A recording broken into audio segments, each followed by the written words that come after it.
Sa isang buwan pong ito, sa October, ang pag-uusapan po natin is about grace. Sabihin po natin, grace.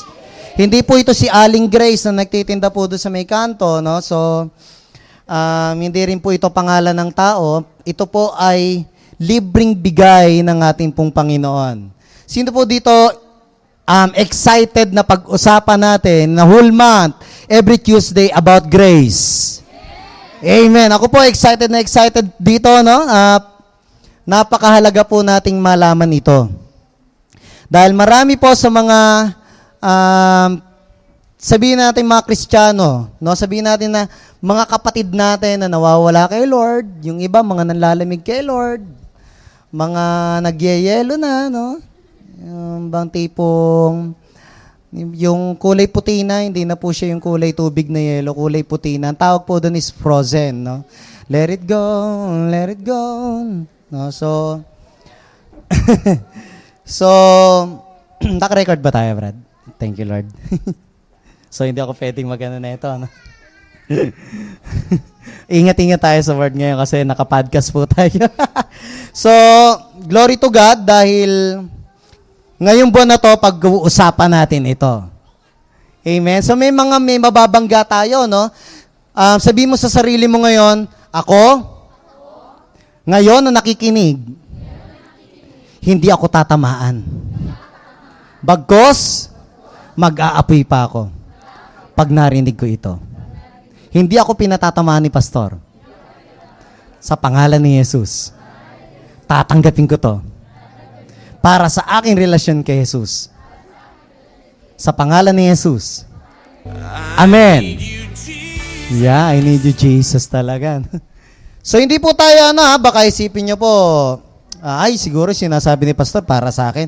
Ay, siguro sinasabi ni Pastor para. May konting babasagin lang tayo for our, ba tawag dito? Pero yung basag na ito ay mapapabuti po tayo, no? Amen. Sabi mo sa katabi mo, handa ka na bang mabasag? At buuin ni Jesus. Yan, no? Sarap niyan. Amen. So, the mark of grace, the love of God. So, hindi ko lang po nagawa ng ano ba tawag dito? Ng PowerPoint. Pasensya na po kayo. So, next week, hayaan nyo po. Pagsusumikapan po natin magawa ng PowerPoint. Hindi po kasi ako mahilig gumawa ng PowerPoint. Dahil gusto ko po nakatingin po sa akin yung mga nakikinig, hindi po dun sa sa PowerPoint. Minsan kasi mas maganda pa yung PowerPoint kaysa dun sa nagsasalita. So, mas napo-focus po sila doon. No? Dito po muna tayo. Okay lang po ba yun? Okay lang? Okay lang? Salamat sa 5 nag-amen. Okay lang? Okay, so pag-usapan po natin to, the mark of grace, the love of God. In Genesis chapter 4, verse 13 to 15. Sino po nakakaalam nito ng istoryang ito? Genesis chapter 4, verse 13 to 15. Nung kinausap ni Cain, si God. No po? Verse 13 to 15. Ito po yung istorya sa Bible na kung saan pinatay ni Cain ng kapatid niya. Sino yung kapatid niya? Si Abel. Nung pinatay ni Cain si Abel, ang nangyari po, medyo nagkaroon ng problema. Anong problema? Sumisigaw yung kaluluwa ni Abel ng katarungan. No po? Are you there? So, sa sitwasyong ito, maganda yan, Brad, maganda yan. So, sa sitwasyong ito, si Cain, kinabahan, kinabadush. Sabi mo sa katabi mo, kinilibatutan si Cain. Oo. Ay, ano ba yun? Ano ba sinasabi ko? Nangano ka eh. So, Genesis chapter 4, verse 30 to 15. Anong version to? ESV. Tama-tama. Pares tayo, bro. So, Cain said to the Lord, my punishment is greater than I can bear. Sabi niya, napakabigat namang parusa na ito. Sabi niya, and behold, you have driven me today away from the ground. Bakit po kaya? Kasi po, si Cain magsasaka. Sabi mo, magsasaka, manananim. No po? So, and from your face, I shall be hidden. I shall be a fugitive and a wanderer on the earth. And whoever finds me will Sabi niya, kung sino makakakita sa akin, kasi nga magpapaikot-ikot ako sa mundo, papatayin ako. Tapos ano po sabi ni Lord? Then the Lord said to him, not so. Amen? So, if anyone kills Cain, vengeance shall be taken on him sevenfold. Ilan? Sevenfold, makapitong patong. And the Lord put a mark on Cain. Sabi niya, lest any who found him should attack him. No po? Pag nakita nila yung tatak kay Cain, sila po ay mapaparusahan. Nakuha po natin? Sabihin mo sa katabi mo, ikaw si Cain. Amen? Hindi ka man pumatay ng kapatid, pero sigurado sa isip mo, no, napatay mo na sila. No? Meron po sa atin, baring ganon, or meron sa atin, sigurado, nakakapag-isip ng hindi maganda, lalo't-lalo na sa ating kapwa o sa ating kapatid. No po? So, dito po, nakita po natin na sa sobrang nervyos ni Cain, sa sobrang nervyos ni Cain, teka muna, nagtanong siya kay Lord, teka muna, Lord, dahil sa nangyaring ito, dahil sa pagkamatay ng aking kapatid sa pamamagitan ng aking dahas, medyo natatakot ako. Dahil baka pag nagpakalat-kalat ako sa mundo, patayin nila ako. Are you there? Why? Kasi kilala ng mga tao na makapangyarihan Diyos nasa pamilya ni Adan. Are you there? So si Cain nagtanong, sabi niya, Lord, mamamatay ako. God, mamamatay po ako pag nagpakalat-kalat ako sa mundo. Kasi nga, hindi na siya tanggap doon. Hindi na siya pwede sa loob ng Eden. And then, sabi ni Lord sa kanya, hindi, huwag kang mag-alala. Tatatuan kita. Are you there? Tatatakan kita. At yung tatak na yan, pag nakita sa iyo ng tao, hindi ka nila pwedeng anuhin. Nangaano sila eh. Are you there? Hindi ka nila pwedeng anuhin. Hindi ka nila pwedeng galawin. Hindi ka nila pwedeng saktan. Why? Dahil may tatak eh. Amen. Are you there? So, maaaring ang tatak ng Jesus. O, di ba? Pwede. No? Hindi natin alam kung ano yung tatak na yon. Sabi ng mga ibang theologian, yung tatak daw na yan, yung mark daw na yan, hindi po yan pangalan ng tao, yung mark na pong iyan is tato. Wow, artist si God, no? Tinatuan ni Lord si Cain. O, ayan, lalagyan kita. Saan mo gusto? Sa likod? Saan? Sa pusod? Sa noo? Para kita agad. Sa noo. Anyway, hindi natin alam kung saan siya tinatakan. Wala kasi nakalagay dito, no? So, nilagyan ng tatak, and then kapag may nakakita doon, hindi siya pwedeng galawin. So, sabi nila, ang grace daw nag-start sa revelation ni Paul. Pero ang hindi natin alam, diyan pa lang sa Genesis, pinakita na ni God na doon pa lang may grace na siya. Are you there? Ang grace po, ito daw po ay binibigay sa mga taong hindi karapat-dapat na bigyan. Yan, tinagalog ko na lang po, no, para hindi po natin, dito po tayo mahirapan. Ano po yung grace? Ang grace daw po ay binibigay sa mga taong hindi karapat-dapat bigyan. In short, hindi ka dapat maligtas, naligtas ka sa pamamagitan ni Kristo. Hindi po tayo karapat-dapat, pero naging karapat-dapat po tayo sa pamamagitan ni Jesus. Tingnan mo yung katabi mo, hindi ka karapat-dapat, pero naging karapat-dapat ka. You know? Amen? So, from Genesis, sa Genesis pa lang, nakita po natin na may grace na. Are you there? So, marami sa atin ang mga nakakaranas ng mga matitinding pagkilos ng Diyos. Marami rin sa atin ang lumalakad pa nga sa matinding himala ng Diyos. Marami rin ang kung gamitin ng Diyos sa matinding ministry, ay grabe na lang kung makapag-encourage ang mga tao na maglingkod sa Diyos. Kaya lang, napapansin ko na kapag nakasanayan na ang ganitong gawain, marami ang nanlalamig sa paglilingkod sa Diyos. Alam niyo po yun, nakasanayan na. Nasanay ka. Every Sunday, naging kultura ng katawan mo, gumising ka ng maaga, maliligo ka, attend ka ng church, magse-service ka. Kung song leader ka, magpapawit ka. Kung drummer ka, magdadrums ka. Diba? Kung gitarista ka, kung preacher ka, magpipreach ka. Kung intercessor ka, magpe-pray ka. Doon na lang tumatakbo yung buhay mo, araw-araw ng buhay mo, hanggang sa nasanay ka na lang, wala nang enjoyment, wala nang excitement, nasanay ka na lang kasi. At minsan, hindi mo namamalayan, yun yung nagiging way, nag-e-exit ka na ngayon kay Lord. Sino yung nakakaramdam ng ganyan? Ayan, may mga nag-amen. Nasanay ka na lang. Di ba? Papasok ka ng church, sisimba ka, uupo ka, pagkatapos, pumasok kayo, maupo kayo, makinig kayo, and then umuwi na kayo. Amen. May nalimutan po ako, magbigay kayo ng tithes and offering. Are you there? So nasanay ka na lang, nasanggas na nakasanayan, a-attend ka and then uuwi ka na lang, pag-uwi mo ng bahay, parang walang nangyari. And then magkakaroon ka na tanong sa sarili mo, ano daw? Ha? Nag-church ba ako? Parang hindi naman. Na-bless ba ako kanina? Ha? Di ba? Amen. At to the point na magsawa ka na. Hanggang sa, hindi ka na umatid ng church. Hanggang sa, hindi ka na nakakit. Ay, di na ako attend mamaya kasi okay lang naman eh. Mamaya na lang siguro, may service pa mamaya. Ilan na service natin? Dalawa, no? Morning and sa family life po, isang tambak ang service. Meron kang linggo. Sa linggo, meron kang 3 service sa pwedeng atinan.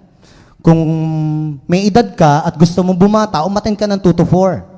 O, diba? Tapos, kung hindi ka pasawa, puspos ka pa ng banal na espiritu, umattend ka pa ng 5 to 7. Astig! Tapos, uhaw na uhaw ka pa, hindi na uhaw mo, umattend ka ng Tuesday. Gusto mong maramdaman si Lord, umattend ka ng Friday. Gusto mong makilala ng matindi si Lord, umattend ka ng Saturday. Mag-sit-in ka sa SOR. Sit-in, set-in. Bisaya man ako dong. Ay, nako day. Diyos ko. Di ba? Mag-set-in ka. Mag-sit-in ka sa SOR. And then, back to the Sunday uli. Ang pahinga mo lang sa isang linggo, sa 7 days. Meron kang 3 days na pahinga. Araw-araw na lang, naging lifestyle mo na, naging bisyo mo na, hanggang to the point na sasabihin mo sa sarili mo, okay lang? Okay lang, wala ako ng Tuesday. Okay lang, wala ako ng Friday. May Sabado naman, may Linggo naman eh. Makikilala ko naman si Lord doon. Manaskuro ako may pierna, may grace nga, grace. Nangaano ka eh. Diba? Ganun usually nararanasan natin. Amen. Sino po may ganyang pakiramdam? Mga honesto. Ako man ay nararamdaman ko yan. Noon. No po? Sa biyaya ni Lord. Kaya lang kapag hindi po kasi natin alam how to sustain the fire sa puso po natin, hindi po natin ito ano ba tawag dito? Ma-enjoy. Amen. Di ba kapag meron kang ginagawa at na-enjoy mo, ano gagawin mo? Di ba uulit-ulitin mo to the point na ma-addict ka na doon? Di ba? Hindi ka kontento sa mga nasishiran mo lang na kung saan gusto mo Muslim pa. Di ba? Talagang buwis buhay yun, Michael. Di ba? Talagang gusto ko Muslim. Gusto ko Muslim. Di ba? Huwag mo na isin, bibigyan ka ng Muslim. Nung sabi ko, ayoko ng Muslim. Mamatay ako dyan. Dinala ako ng Jensan. Kakaloka. O, edi yun. Nakapag-preach tayo, mga Muslim. Di po ba? Sasama pa ng titig sa'yo. Pag-preaching ka, alas 12 ng hating gabi. Yung pala, kasi nga, pinaglalabanan ng antok. Alas 12. So, nakadilat ang mata. Mga daig pa, mga naka-Starbucks. Alam niyo yung matapang si Starbucks, yung one shot, ano? Matawag doon, bro? Espresso, no? XOS. S, espresso. No, yung ganyan lang kaliit, pag sinat mo, talagang 24/7, ang epekto, lakas. Amen. So, nasa na ba ako? Marami rin ang kapag nalubog na sa kasalanan ay nawawala na sa church. Meron pa nga na kapag nakasalubong mo yuyuko na lang sila at iiwasan ka. Sabi nung isa, na naririnig ko may kilala akong ganyan, may kilala akong ganyan. Tingnan nyo ha, meron pa nga na kapag nakasalubong mo, yuyuko na lang sila at iiwasan ka, gayong alam mo na, sila'y mga dating nag-aapoy sa paglilingkod sa Panginoon.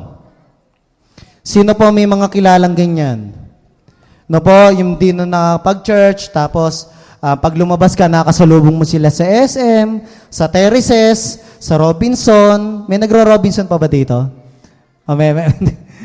Okay lang po, hindi po kayo may impyerno pag na Robinson. Kaya masaya din po sa Robinson. Mura po ang So, mura po ang tiyanggihan. So, pag may nakasalubong ko sa daan, ano na usually na nakikita natin sa kanila? Yuyuko. Minsan, iiwas ng daan. Pupunta kung saan, di ba? Para lang, hindi mo siya mabate. Ang dami namin nakakasulubong ni Kimberly na ganyan. No, sa terraces, nakita na kami, gaganyan pa yun sa escalator. Tapos babatiin na, "Oy, sis!" Pa-baby wave, Talagang So nagtataka kami, tapos nakikikwento niya, ayan, dati, grabe sa church yan. Kulang na lang, balik ta rin niya ng front bill. Yung mga ganong, sa sobrang tindi sa paglilingkod kay Lord. So, yung iba, sorry po, tingin po kayo sa akin saglit. Kaya nga sabi ko sa inyo, hindi to para sa inyo. Para to sa ikaapoy natin. Yung iba naman, kapag nakapag-asawa, di ba, halimbawa, meron tayong kabataan ditong babae, tapos nakapag-asawa siya sa labas na hindi, Iglesia ni Cristo, halimbawa, hindi na siya attend dito. Di ba? Ganon yung usually nararanasan na po. Tahimik, nang biglang tumahimik ang paligid. No po? So, yun po tayo. So, ganun po yun nangyayari. So, in this topic, we tackle the grace of God that many didn't know how our God forgive our unforgiving sins. Amen. Paano ba pinatawad ng Diyos ang hindi kapatawad-tawad na kasalanan ng tao? Napaka-basic po na ito, and I hope in a revival way, maintindihan po natin. So, hingin ko lang po sa inyo ang inyo pong dalawang tainga para manahimik at makinig sa aking mabuti. Napakahalaga po na ito. Okay, short briefing about the background of human sins. Ano po ba yung background ng kasalanan ng tao? Number 1, Adam fall of sin because of his disobedience. Tama? Si Adan nagkasala dahil nag-disobey siya sa sinabi ng Diyos. Tama? Amen. So, please, I hope na yung mga makakarinig nito, magkikita-kita pa tayo. Baka naman sabihin nyo, di na ako attend next week. Pinariringgan ako ng pastor na yan. I hope and I pray, mag-aapoy tayo ngayong gabi. Sabi mo sa katabi mo, ito yung gabi mo. Maiintindihan mo to sa pangalan ni Jesus. So, yuko po tayo, mag-pray po tayo. Para mas maganda, para may bisa, malakas ang bisa. Lord, I declare, when I speak your word, you will release your energy and power to transform our heart, to renew our mind, to change our life situation. We give you glory, Lord, in Jesus' name. Amen. English yan. Hallelujah. Adam fall of sin because of his disobedience. Number 2, the flood in the times of Noah because of human immorality. Are you there? No po, nagkasala mga tao, nilinis ang mundo, nagkaroon ng baha. Noong nagkaroon ng baha, gumawa si Noah ng barko, ng arko, no? Noah man na yan na nga tayo nagtuloy-tuloy na, yan na. Number 3, the destruction of Sodom and Gomorrah because also of the human's immorality. Amen? Konting briefing lang po yan ng kasalanan ng tao. No po, nagkasala si Adan, nagkaroon ng matinding kasalanan because of the disobedience. Hindi sila sumunod. Huwag mong kakainin niyang alateris na yan. Dahil pag kinain mo yung alateris na yan, mamamatay ka. Alateris ba yon? Masanas? Sino yan? Nagsabi mansanas? Wala. Hindi po nasabi ng Bible yan. No? Wala pong mansanas na sinabi ng Bible. So, ay, Lord. No po? So this is the background of human sins. Marami po. Napakadami. Sa Bible, ito pa lang po yung mga major na background ng mga kasalanan na nasabi ng Biblia. So short briefing for the background of the doctrine, grace. Alam nyo po, malakas na turo ng grace, lalo't lalo na sa mga kapatid po nating Baptist. Sino po dito mga nanggaling sa Baptist? Marami. 1, 2, 3, 4. Yan. Tayo po ng mga nanggaling sa Baptist, no po? And including Kim, no? Galing po, matatagang turo sa kanila ng once saved, you always saved, no? So,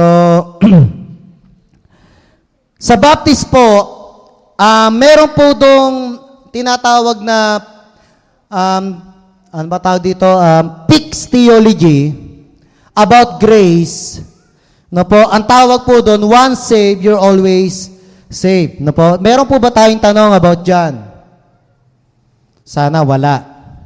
Kasi hahaba po tayo pag nagtanong po kayo ngayon sa akin gabi. Pag-aaralan po natin yan sa loob ng 4 na linggo. Kaya wala po muna tayong tanong ngayon, no?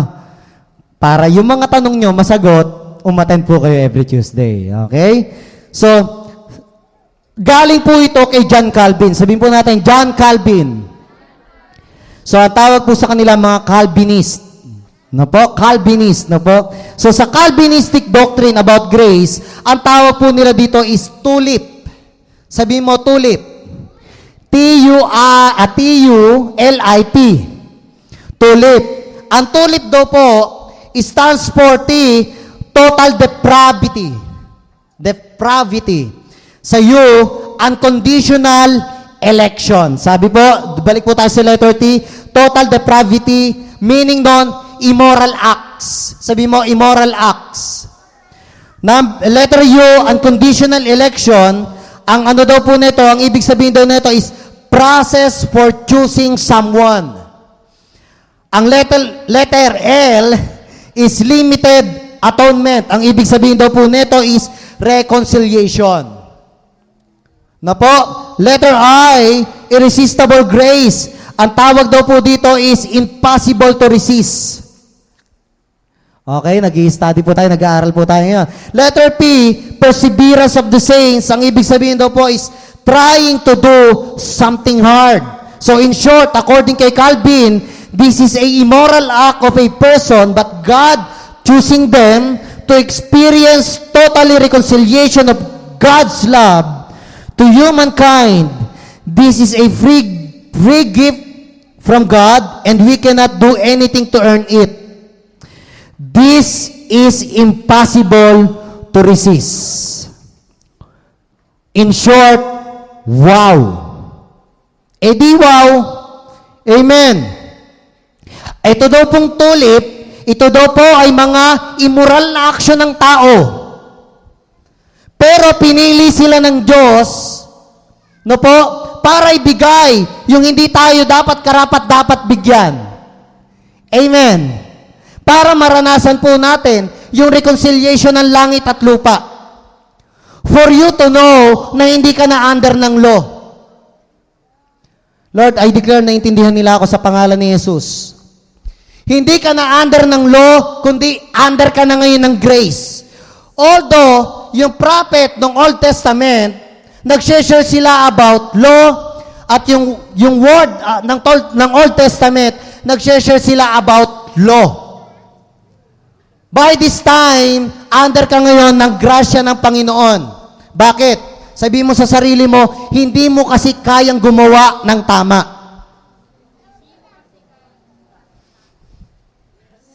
Meron po ba ditong nagkasala kanina? Taas ang kamay ng mga nagkasala kanina. Yes. Salamat sa mga honesto. Nagkasala kahapon. Yes. Nagkasala nung isang araw. At magkakasala pa bukas. Yes. Salamat. Salamat po sa mga honesto. Alam mo di ba? Are you there? Alam mo na bukas magdadoubt ka. Alam mo na bukas mag-aalala ka. At pag-aalala is sin. Kasalanan. Yung hindi mo paniniwala is sin. Nagdadoubt ka. Kasalanan. Amen. Magkamali at magkamali ka, alam ni Lord yan.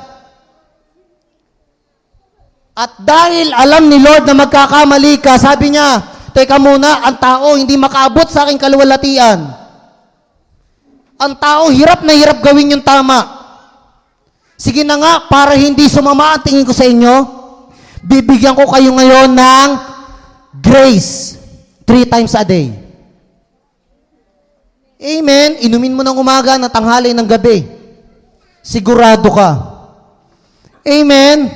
Ang sarap po nun. Saan nabibili? Saan? Sa church drugstore. Di ba? Yan. Whew. Despite of our immoral acts or despite of our sins, He loves us so much. Ulitin ko, sino yung nagkasala kanina? Nagkasala kahapon? Nagkasala nung isang araw? Magkakasala pa bukas? Sa makalawa, sa ikatlo, ikaapat, yung mga hindi nagtatas na kamay, plastic. No po?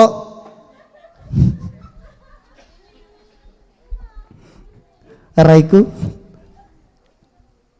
Alam ni Lord yan. Ang tanong, may oras para manlamig ka? May oras para umiwas ka? Gayong alam mo na kapag ikaw, tignan niyo po yung maghinala ka pa lang. Maghinala ka pa lang sa tao, gayong hindi naman niya ginagawa, kasalanan na. Are you there? Pastor, kasalanan yun. Oo, naghinala ka eh. Amen. Meron pa nga tinatawag ang Bible, kasalanang hindi sinasadya. Tingnan mo, hindi na nga sinasadya, kasalanan pa rin. Are you there?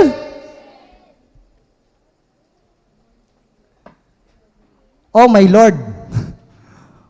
Oh my goodness. Napakabuti ni Lord. Why? Despite of your sin, despite of our circumstances, despite of our circumstances, despite of our immoral acts, no po, napaka-immoral. Hindi ka pa rin inalisan ni Lord ng tingin. Nakatingin pa rin siya sa iyo. At sinasabi niya, anak, I love you. I love you so much. Anak, I love you. Diba? Sasabihin sa'yo ni Lord, mahal din kita. Amen. Yan, pag kay Alden, kinikilig kayo, kay Jesus, hindi. Amen. Diba ang sarap sa pakiramdam na ikaw alam mo na magkakasala ka bukas, pero si Lord, hindi umalis ang tingin sa'yo. Mahal ka pa rin niya. Amen. Tingnan niyo po 14, verse 14 to 15. Doon sa binasa po natin, sabi diyan, behold, you have driven me today away from the ground, and from your face I shall be hidden. I shall be a fugitive and a wanderer on the earth, and whoever finds me will kill me. Then the Lord said to him, not so. No, yung iba kasi baka siguro inisip nila, palibasa si Lord, not so. Ganun ang no? Pwede mo namang isipin, not so. Si Lord malambing. Akala mo lang stricto. Marunong kayang umiti si Jesus. Kailan kaya ako makakakita ng picture sa dingding ng kapitbahay na si Lord hindi nakasimangot? No, pag pumasok ko sa ibang bahay, si Jesus nakaganyan. Nakasimangot, parang Biyernes Santo lagi. Kailangan kaya makakita ng pumasok ko sa isang bahay, may nakita kang Jesus nakangiti habang nakapako sa krus. Di ba? Are you there? Uy, iba dyan, bumubulong, blasphemy, blasphemy, blasphemy. Amen. Masayahing Diyos ang meron po tayo. Bigyan ko po kayo na example. Halimbawa, sino dito may anak na? Tasan kami ng mga may anak. Ate, halika dito. Ate, tapalibasan, nandito yung anak mo. Ikaw, oo, siya.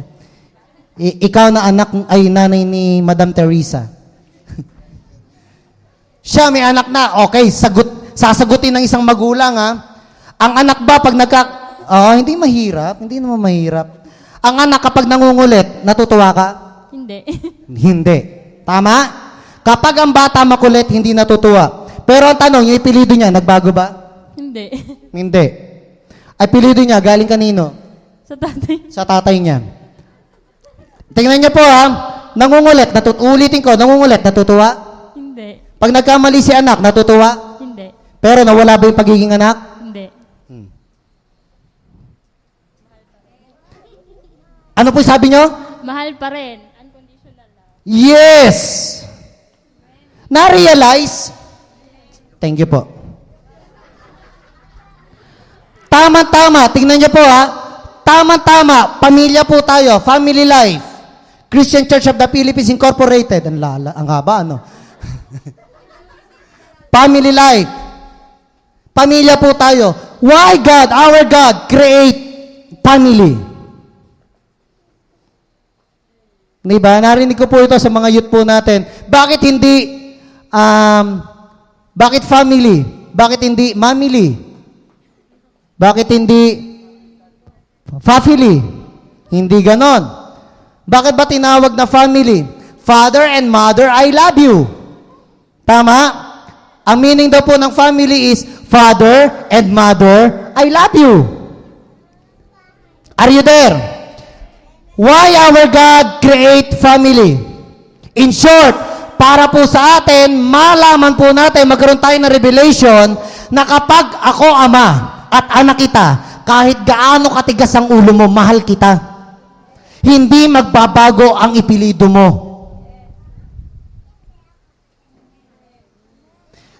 Sa atin, ganito, ang revelation po natin, iba.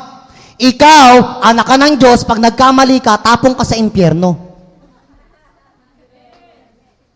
Amen? Ang lakas ng loob nating mangundem ng iba.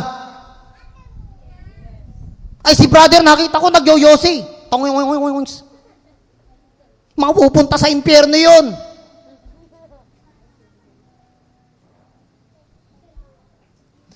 Uy, si sister di nagtatights.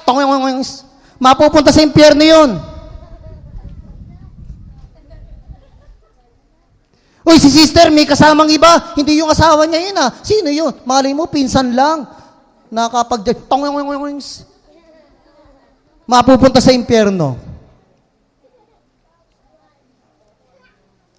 Napaka-unbiblical. Amen? Uy, si brother, may hawak na alak. Paano ko pinahawak lang? Amen. Are you there? Nakikinig pa ba kayo? Ang susunod na labas ay rated PG. Amen. Hallelujah in the house. Natahimik po yung iba niya, parang seryoso kayo. Nagpapatawan na nga, hirap na nga ako. Seryoso pa rin. Di ba, mga kapatid? That is the reason why God, our God, create a family. Amen. Bakit? Bakit niya sinabi na ikaw, kapag tinanggap mo siya, anak ka niya? Di, sinasabi niya, pamilya tayo. Lord, naiintindihan nila ako sa pangalan ni Jesus. So, ang tanong, pag nagkasala ka ba bukas, apektado? Hindi maapektuhan ang kaligtasan mo sa kasalanan mo bukas. Boom! Yan, yung iba, masama natitig sa akin. Hindi maapektuhan ang kaligtasan mo sa kasalanan mo bukas. Sa makalawa, sa ikatlo, sa isang linggo. Alam niyo po kung ano maapektuhan? Yung relasyon mo sa Diyos. Yun ang totally affected ka. Di ba pag nagkamali ka sa magulang mo, ano ginagawa mo? Umiiwas ka? Naglalayas ka? Pumupunta ka sa bahay ng classmate mo? Di ba? Sa katrabaho mo? Hindi ako yun. Hindi ako yun. Hindi ako yun. Defensive. Di ba? Church. Tama o tama? Kaya lang, hindi naman nawawala yung pagiging anak mo sa magulang mo. Still, mahal ka pa rin. Sino ditong magulang hindi mahal ang kanyang anak? Meron po ba? Sino ditong magulang mahal na mahal niya yung anak niya? Amen, di ba? Ang sarap kaya. Amen. So, Word of God is the only basis of our salvation, not our feeling. Feeling mo, kapag nagkamali ka ngayon, hindi ka natanggap sa church. Pumunta ka sa family life, tanggap na tanggap ka. Amen? Please, mga church, mga ka-churchmate, hey, mga kapatid ko sa Panginoon, kapag nagkasala, huwag matakot pumunta ng church. Pag may nangungondem dyan, text nyo ako. Promise. Pastor, kinondem ako ni sister. Bumalik na nga ako sa church eh. Nangungondem pa. Text nyo ako, kapatid. Kakausapin natin sa opisina nila, Mami Marge. Pag may nangungondem. Meron pa bang nangungondem dito? Wala dito nun. Hindi taga dito yon. Sabi mo sa katabi mo, hindi taga dito yon. Word of God is the only basis of our salvation, not our feelings or not our works. No po? Ang salita ng Diyos ang tanging basihan natin para po tayo ay makaranas ng kaligtasan. Ano po sabi dito? Tingnan nyo po. John 1:12. But to all who did receive Him, who believe in His name, He gave the right to become children of God. Sabi doon, kung sino man yung tumanggap at nanalig kay Kristo, ang siya binigyan niya ng karapatang maging anak ng Diyos. So, hindi po ito sa iyong gawa, hindi po ito sa iyong pagsusumikap. Ito po ay dahil lang sa iyong pagtanggap at pananalig kay Kristo. Nung tinanggap mo siya at nanalig ka sa Kanya, binigyan Kanya ng karapatang maging anak ng Diyos. Ito ang tanong, lahat ba ng tao anak ng Diyos? Patay. Taas ang kamay, nagsasabing lahat ng tao ay anak ng Diyos. Taas ang kamay. O, ang dami nag-amen. Ngayon, ang dami. Ano ba naman, kuya? O, sino dito, hindi lahat ng tao anak ng Diyos? Taas ang kamay. Sino hindi alam? Ayan. Good answer. Pastor, hindi ko siguro, ayan na nga eh. Pinakita ko na nga eh. Nangaano kayo eh. John 1:12. But to all who did receive Him, who believe in His name, He gave the right to become. So in short, hindi lahat anak ng Diyos. Amen. So sino dito mga anak na ng Diyos? So kung ikaw, anak na ng Diyos at nananampalataya sa Kanya, tinanggap mo siya, ikaw ay anak na niya, so wala nang lalampas pa doon. Are you there? Anak ka na niya. Sabi mo yung katabi mo, kulpitin mo sa may tenga, anak ka na niya nga eh.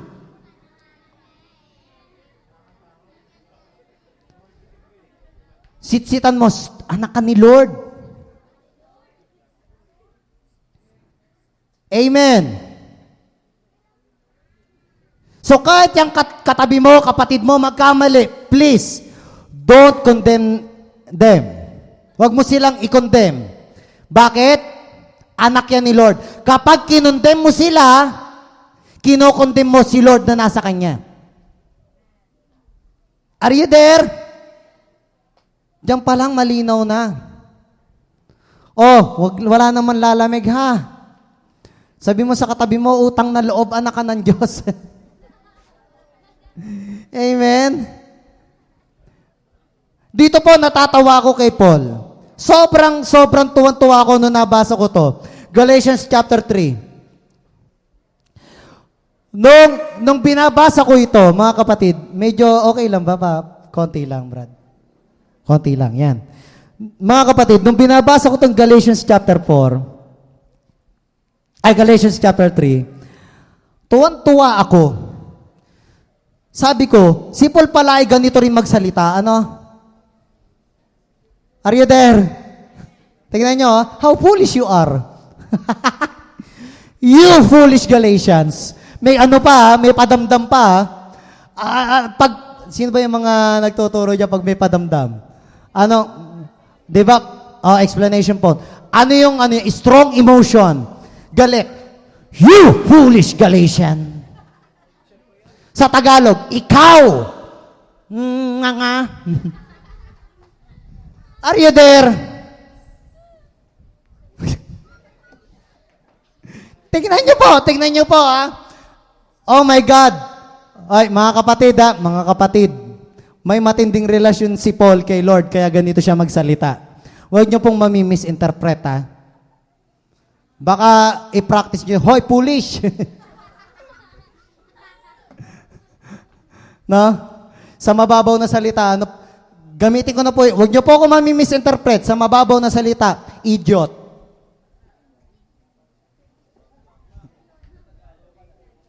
No po? Mangmang. Nganga. Di ba? Are you there? Meron pa nga, Pariseyo, hindi ko lang maalala ko sa Mark, Book of Mark. Si Jesus naman na nagsalita. Sabi ni Jesus doon sa mga Pariseyo, how foolish you are. Are you there?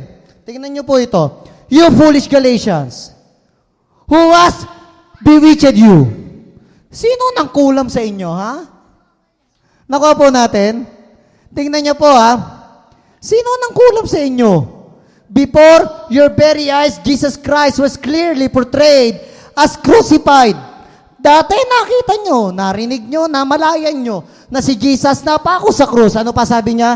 I would like to learn just one thing from you. Did you receive the Spirit by observing the law? Or by believing what you heard? Next. Are you so foolish? Paulit-ulit. Boom, panet. Ang kulit no? After beginning with the Spirit, are you now trying to attain your goal by human effort? Nagsimula kayo sa Espiritu, mauwi kayo sa laman. Are you there?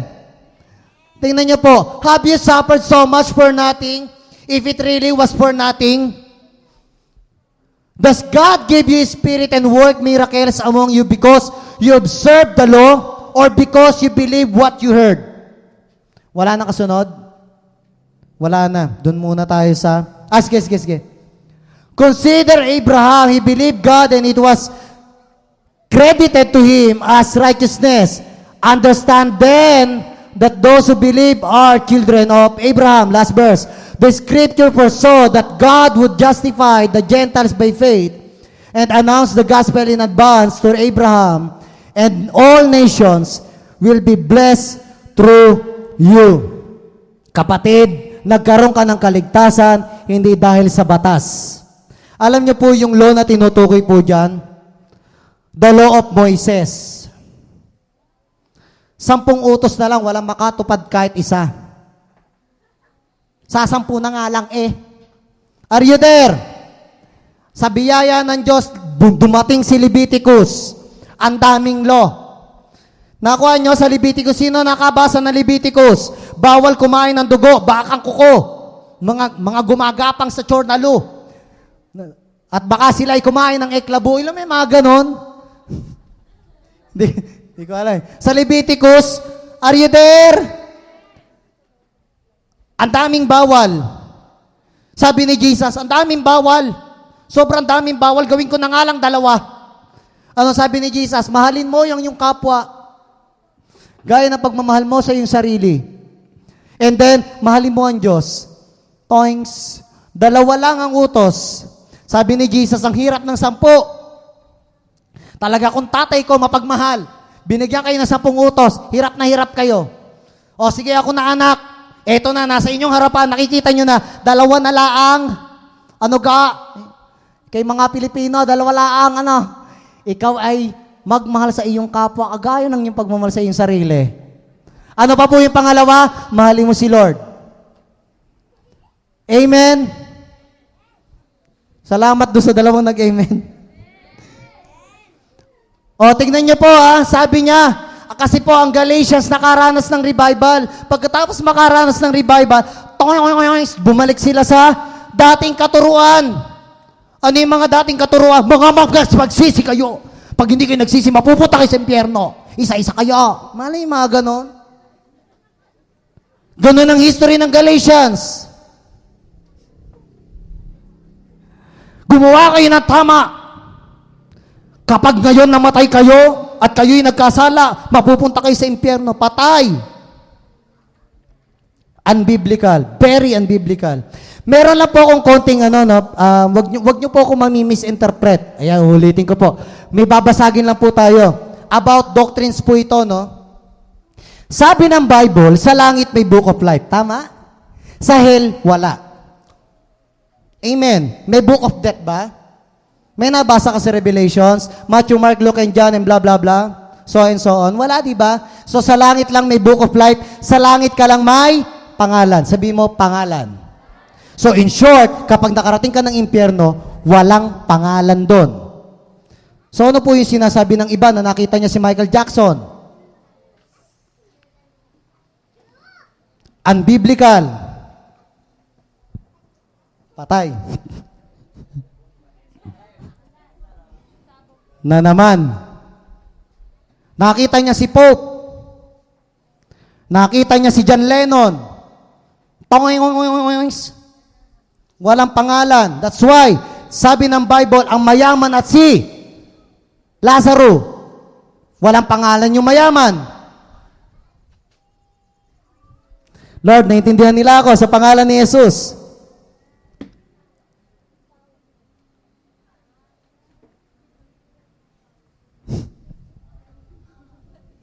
At natahimik ang lahat.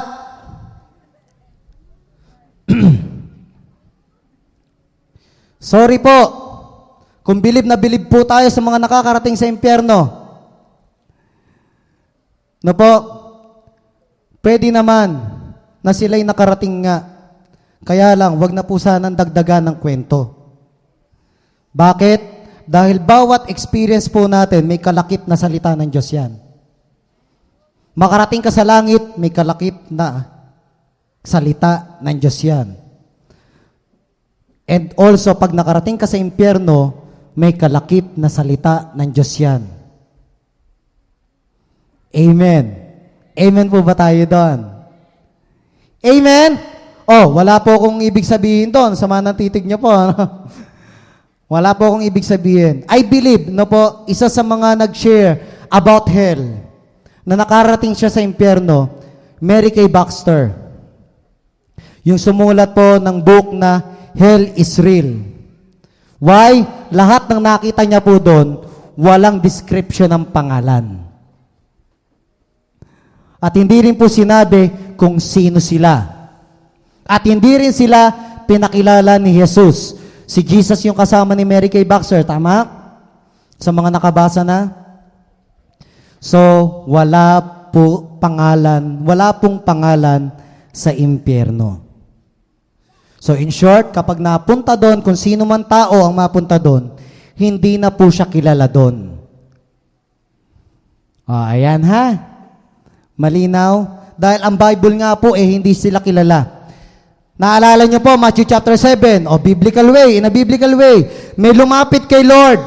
Sabi niya, Panginoon, Panginoon, Panginoon, gumawa kami ng himala, and blah, blah, blah, and so, and so, and so. Sabi ni Lord, sino kayo? Hindi ko kayo kilala. Si God nga, hindi niya kilala. Ikaw pa kaya na nakarating doon, nakilala mo? Tindi mo, chong! Amen. So may mga nag-share na nakarating sa impyerno, walang problema. Kung nakarating talaga sila, walang problema. Kaya lang, doon lang sa mga dagdag.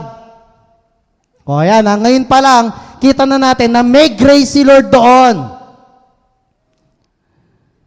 Meron po nag-share. Tingnan nyo po, paano natin babaliin yung grace ni Lord dito.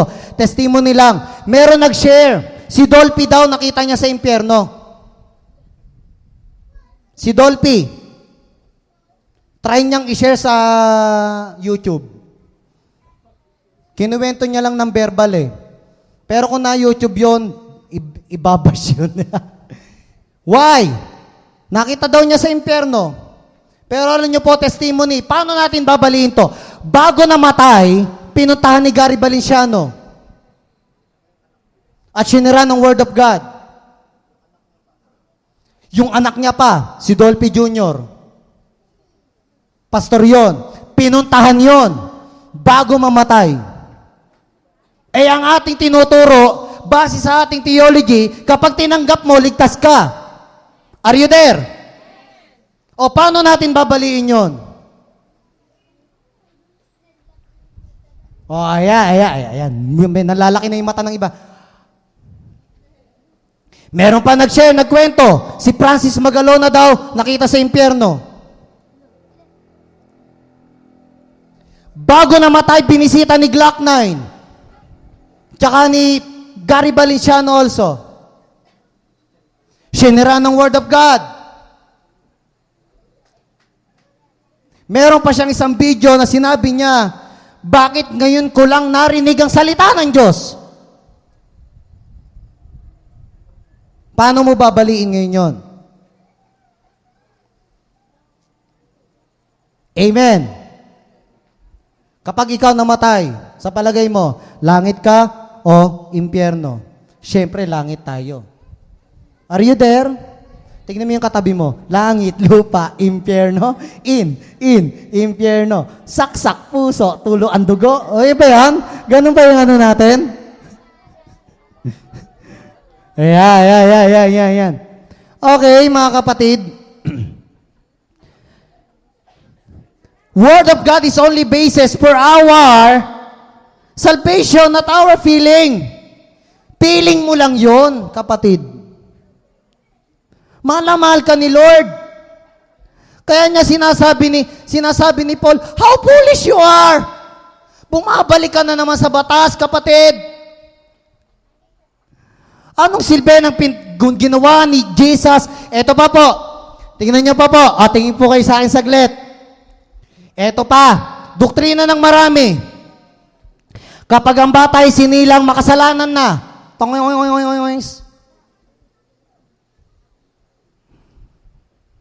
Sino na naririnig to at hanggang ngayon, mukhang nasa isip niya pa rin.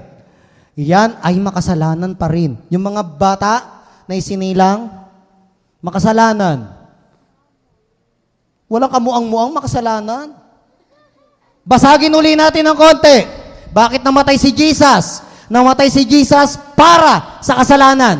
2,000 years ago. Yung kasalanan na yon, sabi niya, para ngayon, para bukas, para habang buhay. Na pagliligtas. In short, yung kasalanan gagawin mo bukas, pinatawad na. Wow! Grabing grace yun.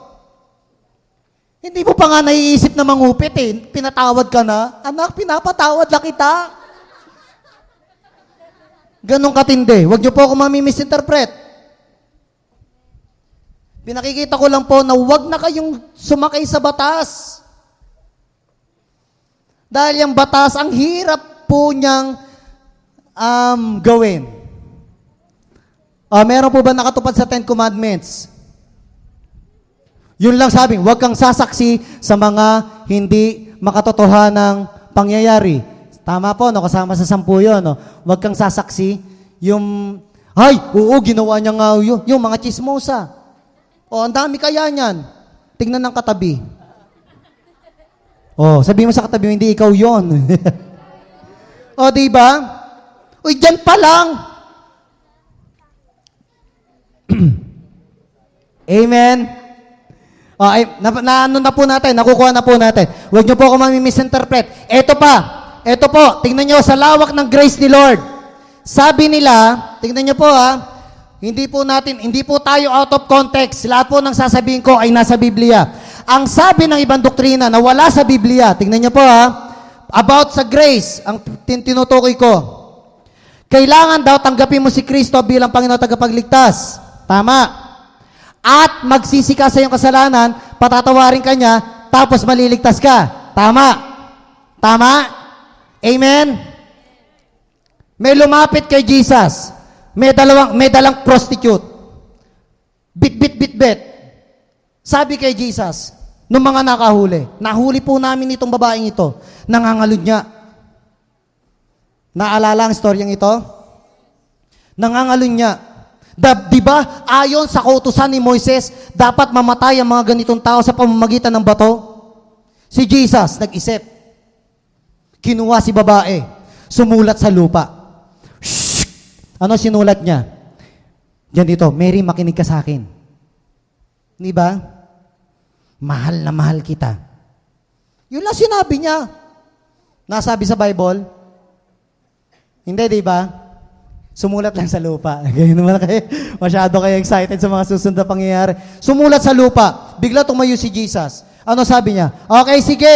Kung sino hindi nagkasala sa inyo, mauna bumato. Yung mga Pariseo, yung mga matatanda, binitawan yung bato hanggang sa bata. Nabasa sa Biblia? Tama. Are you there? Bigyan nyo na lamang po ako ng 5 minuto.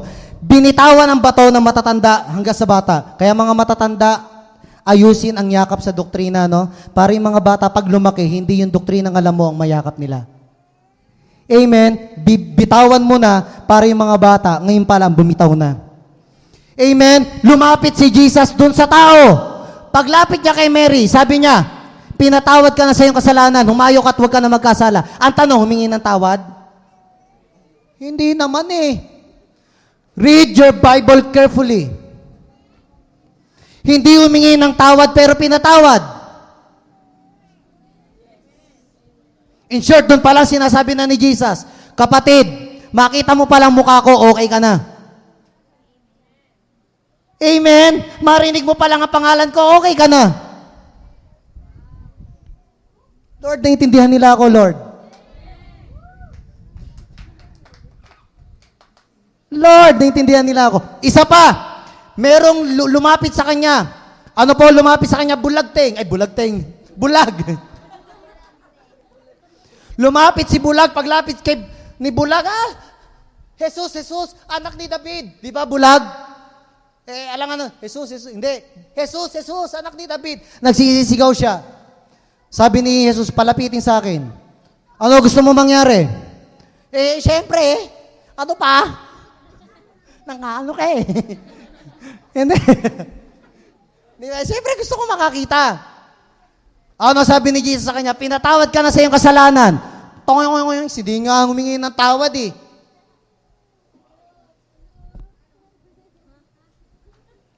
Pinagaling hindi. Ano sabi ni Jesus? Pinagaling ka sa iyong pakilakas. So hindi ka pinagaling dahil sa iyong paghingi ng tawad. Boom! Salamat sa mga nakaunawa. Pinagaling ka, niligtas ka, pinatawad ka dahil sa iyong pananampalataya. Lord, naiintindihan nila ako. Napakatinding pag-ibig ni Lord yon. Avoid the word, tao lang ako, kaya ako nagkakasala. Sinod ganyan. Tao lang kaya nagkakamali Sino yan? Sige po, please, honesto. Taas po ang kamay. Nung sinasabi sa sarili niya, tao lang ako nagkakasala ako. Tao lang ako. Avoid that word. Kalimutan nyo na po yung ganyang prinsipyo. Alisin nyo na sa inyong mentalidad. Pwede ba natin i-prepare kaya lang, okay lang yung keyboard. Prepare natin. Keyboard. Ayun si Andrea nandyan. Tinext ko talaga yan, sabi ko umabol. Tingnan niyo po nasaan ako? Avoid the word. Tao lang tayo, kaya tayo nagkakasala. Kaya napapractice mo, kaya nai-enjoy mo. Why? Kasi nga, katwiran mo sa sarili mo, tao lang ako, tao lang ako, tao lang ako. Huwag mong langlangin yung tao. Yung tao na yan, kamukha ni Lord yan. Amen? Lalang-langlangin mo yan. Tao lang ako, lang. Kapatid, tignan mo yung katabi mo. Sabi mo sa kanya, kamukha ka ni Jesus. Sabi mo sa kanya, kapag nakikita ka ni Lord, para siyang nananalamin. Wag sa harap, sa katabi. Bakit sa akin sinasabi? Alam ko yan. Matagal ko nang alam. Sabi sa katabi. Sabi mo sa kanya, dali. Sabi mo sa kanya, kapag nakatingin si Lord, para siyang nananalamin. Yung mga walang katabi, maghanap ng katabi. Ang hirap magsalita na nag-iisa. Amen. So, wag lang po nating lang. No po, no? Tao lang ako. Nagkakamali. Walang himala. Merong himala, mga kapatid. Tingnan niyo po, Sabi po ng Romans chapter 3. My favorite verse. Romans chapter 3, verse 21 to 24. Sabi po sa Tagalog, sino po may Tagalog yan? Sabi po sa Tagalog ng Romans chapter 3, verse 21 to 24. Sabi niya, ngunit ngayon nahayag na kung paanong ginawang matuwid ng Diyos ang tao. Tingnan niyo po ngayon nahayag na bawat isa ay matuwid na. Sabi mo sa katabi mo, ay righteous ka na pala. Are you there? Oh my God, sabi mo sa katabi mo, hindi ka na pala nagkakamali. Wala ka na palang kasalanan. Wow! Wow! Wow! Oh my Lord God!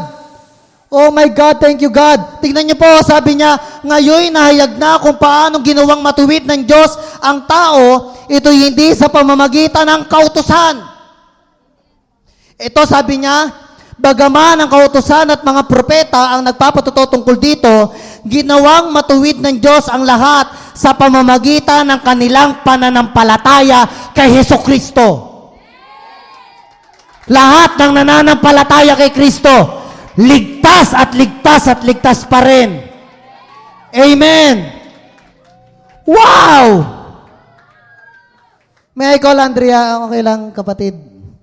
Backupan mo na ako.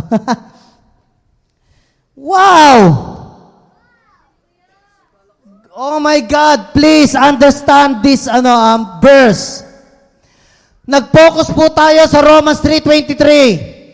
Doon na po tayo tumambay. Ano sabi ng Romans 3:23? Sapagkat ang lahat ay nagkasala at walang sino mang karapat-dapat sa paningin ng Diyos. Kaya sinasabi mo sa sarili mo, tao lang ako, hindi nga ako karapat-dapat nagkakasala ako. Hindi mo man lang binasa yung verse 21. Hindi mo rin binasa yung verse 24. Nag-focus ka sa verse 23. Ano sabi ng 24? Ano sabi sa Tagalog? Ngunit dahil sa kagandahang loob na walang bayad niyang ibinigay. Nakakagigil. Oh my God. Manghihina ka pa ba? Manlalamig ka pa ba? Ngayong alam mo na kahit magkamali ka bukas, okay ka na kay Lord. Oh my God, naintindihan nila ako, Lord. Kahit magkasala ka sa makalawa, sa ikatlo, alam ni Lord. Alam niya nga pagkakamali mo. Our God is all-knowing God. Alam niya mangyayari sa bukas, sa makalawa, sa ikatlo. Alam niya magkakamali ka kasi hindi mo nga kaya. Pero sabi ni Lord, gusto ko ng grasya, bibigay ko sa iyo. Kasi gusto ko maging maayos ka. Mahal kita Mahal kita hanggang trono ko. Amen. Oh my God. Lord, naiintindihan nila ako. Sabi niya, walang bayad na ibinigay sa'yo. Sila ay tinuring na matuwid sa pamamagitan ni Kristo Jesus na siyang nagpalaya sa atin. Sa kapangyarihan ng cross ng Kalbaryo, sabi niya, lahat ng kasalanang magagawa ng mga tatanggap sa akin at mananampalataya sa akin, lahat ng yon, kahit hindi pa nila ginagawa, pinatawad ko na sila. Hanggang sa hulihan ng kanilang hininga, pinatawad ko na sila. Oh my God. And that is our access, the grace of God, na pwede mong panghawakan, kapatid. Yun yung kapangyarihan ng tinanggap mo, yun yung kapangyarihan ng pinanampalatayanan mo. Kaya kahit anong pagkakasala, pinatawad ka na niya. Kahit anong pagkakamali, pinatawad ka na niya. Huwag niyo po ako mamimisinterpret. Bukas, i-enjoy ko yung sin. Pinatawad na ako eh. Hindi. Ngayon mo marirealize na kahit magkamali ka pala bukas, Lord, salamat kasi pinatawad mo na ako. Ngayon ka magiging matured na sabihin mo sa sarili mo, dapat pala, hindi ko nagawin tong bagay na to. Kasi bakit? Pinatawad na ako ni Lord. Woo! Come on! Wow! Dapat pala hindi ko i-enjoy ito kasi pinatawad na ako ni Lord. Dapat pala hindi ako mag-doubt. Dapat pala hindi ako Alam mo yun, mga kapatid. Dapat pala hindi ako manlamig sa Kanya. Dapat pala hindi ako magparamdam ng Lord na lalamig ako sa iyo. Kasi pinatawad mo na pala ako. Pangalan mo ang nasa isip ni Lord nung nasa cross siya. Ikaw ang nakikita niya. Sabi niya, 2015 years ang lilipas. Tatanggapin ako ni Army. Tatanggapin ako ni Russell. Tatanggapin ako ni JC. Tatanggapin ako ni Def. Lahat sila maglilingkod sa akin. At sasabihin ko sa kanila, pagkalipas ng 2015 taon, sasabihin ko sa kanila, mga anak, pinatawad ko na kayo noon pa. Amen. Hallelujah. Kahit ilang libong taon, kahit ilang daang taon dumating sa buhay mo, kahit ikaw ay buhay pa, pagkalipas ng 100 taon, buhay ka pa, pinatawad ka na ni Lord. Amen. Bakit? Sabi nga, the mark of grace is the love of God. Ang tatak ng grasya, ng biyaya ng Diyos ay ang kanyang pagmamahal. Amen. Mahal ka niya. Mahal ka niya. Kaya kung feeling mo, naging lifestyle na lang, parang responsibilidad na lang pagpunta mo sa church, bakit ka na andito, bakit ka umaattend, hindi mo na nai-enjoy, this is the time. Ngayon, alam mo na, now you know how to sustain the fire inside in your heart. Para sabihin mo sa Kanya, Lord, karapat dapat pala ako. Righteous na pala ako, Lord. Lord! Come on! Sino po dito na bless? Sa sobrang tindi ng pagmamahal sa ni Jesus. Sabi niya, itong anak kong to maiimpyerno. Sa sobrang tindi ng pagmamahal niya, hindi siya pumayag na hindi mo siya marinig. Hindi rin siya pumayag na walang mag-share sa'yo.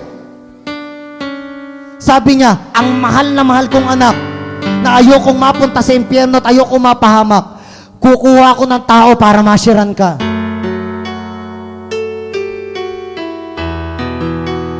Oh my God! Dumating ang taong to, sinabi at kumatok sa bahay mo at sinabi niya, kapatid, pwede ba kitang bahagingan ng salita ng Diyos? At bigla niya sinabi sa'yo, kapatid, tanggapin mo si Kristo bilang Panginoon, tagapagligtas, manampalataya ka sa Kanya. Tinignan ni Lord yun 2015 years ago, lumipas. Alam niya kapatid, na darating ang time, maririnig mo ang bagay na ito. Anong date ngayon? September ano po? 29. September 29, 2015. Isinulat ni Lord sa kanyang libro, ang aking mga anak na taga-family life, maririnig nila ang tindi ng aking grasya dahil sa tindi ng aking pagmamahal. Are you there?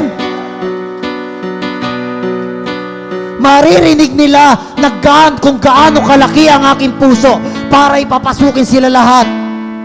At sasabihin ko, mga anak, mahal na mahal ko kayo. Kahit kayo nagkakasala, mahal na mahal ko kayo.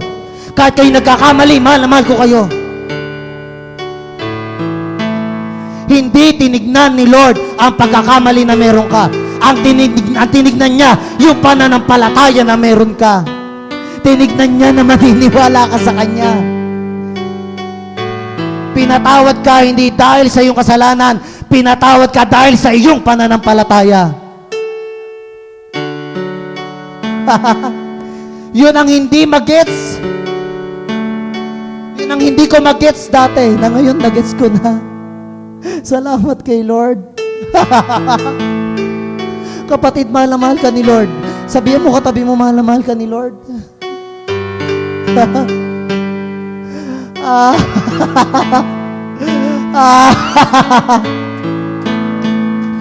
This is the love of God that we cannot contain it.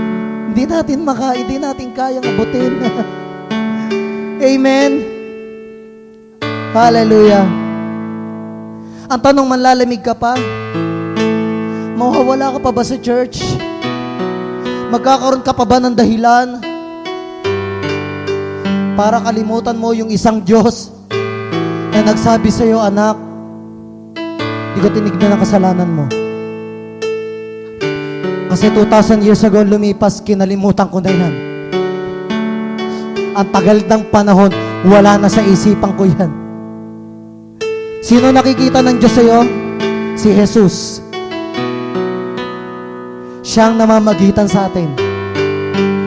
Siya ang attorney natin. Na bawat magkakamali ka, sinasabi ni Jesus, Ama, huwag mo tignan.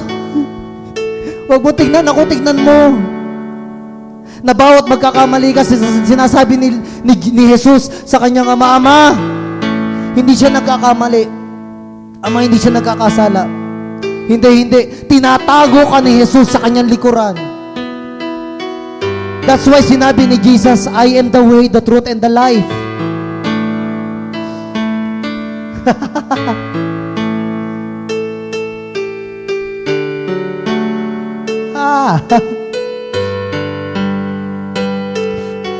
Ngunit dahil sa kagandahang loob ng Diyos na walang bayad niyang ibinigay, sila ay tinuring na matuwid sa pamamagitan ni Kristo Jesus na siyang nagpalaya sa kanila.